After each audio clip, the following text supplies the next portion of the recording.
A semana foi marcada pela implosão catastrófica que matou 5 exploradores que pretendiam ver os destroços do navio Titanic. Eles estavam a bordo de um veículo conhecido como submersível e na quinta-feira pedaços dele foram encontrados no Atlântico Norte, a quase 4.000 metros de profundidade.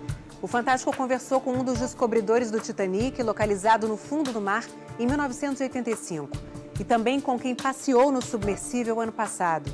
E você ainda vai conhecer a tecnologia em torno desse tipo de missão de busca e resgate.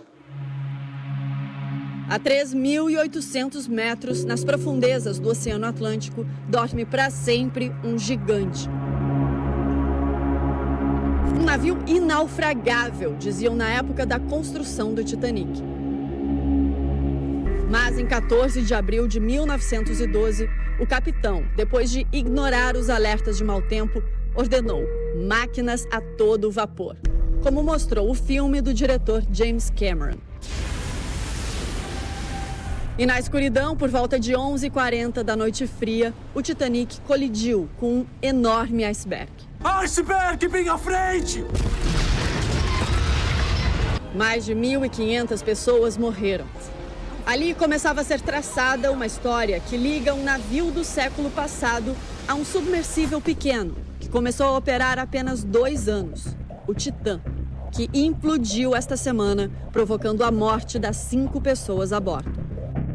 O Titã pertencia à empresa Ocean Gate. Tinha 6,5 metros de comprimento por 3 de largura. Pesava quase 10 toneladas. Dentro cabiam 5 pessoas, um piloto e 4 tripulantes. Todos precisavam viajar sentados e havia oxigênio para até 96 horas. Os destroços do Titanic estão a cerca de 650 quilômetros ao sul da cidade de St. John's, no Canadá. No dia 16 de junho, um grupo de 5 pessoas saiu em um barco que carregava o submersível Titã. No dia 18, por volta das 8 horas da manhã, entraram na cápsula que começou a descer. A expectativa era de que levariam 2 horas até chegar aos destroços do Titanic. Mas 1h45 depois, a comunicação com o Titã foi perdida. Debaixo d'água, a tripulação só poderia falar com o navio base se estivesse ligada à própria embarcação por um cabo de telecomunicações. Radar, satélite, isso tudo eu preciso do ambiente do ar. Dentro da água, essa comunicação é muito prejudicada, por isso a necessidade do contato físico. Foram 5 dias de buscas numa área com ondas de 2 metros e baixa visibilidade. Demorou de 3 a 4 dias para que as equipes conseguissem colocar robôs não tripulados para fazer uma varredura no fundo do oceano, a quase 4.000 metros da superfície. Até que na quinta-feira, um desses robôs encontrou destroços que indicavam a ocorrência de uma implosão. Os destroços são compatíveis com uma implosão catastrófica da embarcação. Aqui em Boston ficava o comando central da operação, que reuniu equipes dos Estados Unidos, Canadá, França e Reino Unido. A operação de busca contou ainda com a ajuda de um dos descobridores dos destroços do próprio Titanic. E ele, Tom Detweiler, conversou com o Fantástico. O explorador explica que, assim como acontece com submarinos, o navio de apoio do Titã contava com um dispositivo capaz de detectar o submersível. Se o submarino perder energia, esse sinal ainda deveria funcionar. O fato de terem perdido o sinal significava que alguma coisa catastrófica tinha mesmo acontecido. Ele conta que viu as imagens dos destroços. A compressão é tão rápida que fica muito quente e você tem literalmente um flash. É uma compressão instantânea de tudo e o corpo humano não suporta essa condição. É improvável que consigam resgatar os corpos. Uma implosão seria quase como uma explosão ao contrário. No caso do Titã, o que pode ter ocorrido foi que a pressão da água esmagou o casco do submersível, comprimindo-o para dentro. Como o Titã tinha partes feitas de fibra de carbono, a implosão provavelmente causou um efeito similar ao vidro estilhaçado, se partindo em muitos pedaços. Já as partes em titânio devem ter se comportado como qualquer outro metal, ficando retorcidas. Ângelo é oceanógrafo e já realizou mergulhos profundos em submersíveis na costa brasileira. Esses submersíveis, eles têm que passar por esses testes de pressão para ter a segurança, né? O complexo do Senai Cimatec, na Bahia, tem um robô parecido com aquele que ajudou nas buscas do Titã. Esse aqui em específico, ele é operado, né, e monitorado através de um cabo. Esse cabo ele fica na superfície da água, com o cabo ligado a ele até o fundo do mar. E assim a pessoa fica dentro do navio, numa cabine, operando o equipamento. O Senai também tem uma câmara hiperbárica, uma máquina capaz de simular a pressão da água nas profundezas do oceano. Olha só como fica uma garrafa de alumínio quando submetida a uma pressão equivalente a apenas 30 metros de profundidade. O objetivo dos tripulantes do Titã era descer a uma profundidade 126 vezes maior. Os protocolos internacionais, eles são feitos para isso, para avaliar e testar que a segurança desse submersível é suficiente para ir àquela profundidade. Existem outros mergulhos feitos em submersíveis científicos que foram a profundidades muito maiores que essa, foram a 12 mil metros de profundidade. E para isso, toda a construção e toda a operação dele é testada. Embora só uma investigação vai poder dizer o que houve, não faltaram alertas para questionar a segurança do Titã. E assim como o comandante do Titanic achou que o navio era tão forte que podia vencer até icebergs, Stockton Rush, o CEO da OceanGate, achava que sua cápsula era indestrutível. Nesse vídeo, ele apresenta o submersível a um influenciador mexicano.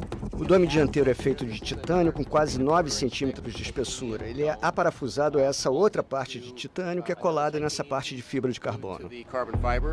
Em 2020, o jornalista americano David Pogue, da rede de TV CBS, chegou a embarcar para fazer essa expedição no mesmo Titã. Ele lembra de uma conversa que teve com Stockton Rush. Eu disse a ele, o que controla a cápsula é um joystick de videogame. As luzes você comprou numa loja que vende equipamentos de camping. Você acha que isso é seguro? Ele me disse, claro, todas essas coisas podem falhar. O importante é a cápsula que leva as pessoas. E essa é indestrutível. Ele contou que a viagem não deu certo.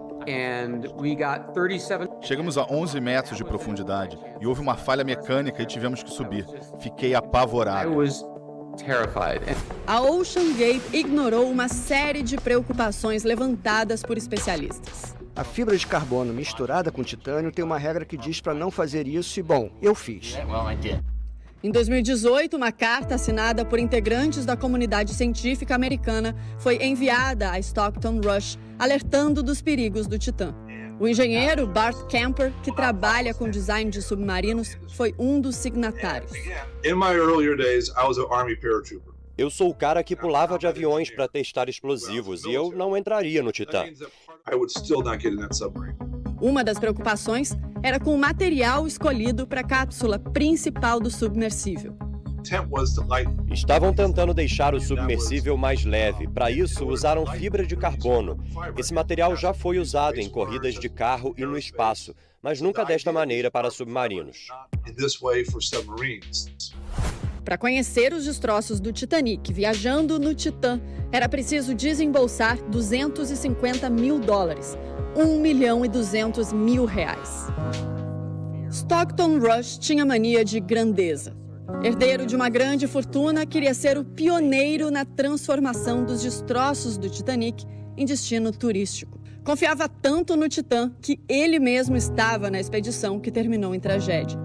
Junto com o bilionário britânico Hamish Harding, o empresário paquistanês Shahzada Dawood e seu filho Suleiman, e o ex-comandante da Marinha Francesa, Paul-Henri Nargeolet, um dos maiores especialistas em Titanic do mundo. Mas por que alguém tão experiente como Paul-Henri entraria numa expedição com tantos riscos? Ele não era nenhum bobo.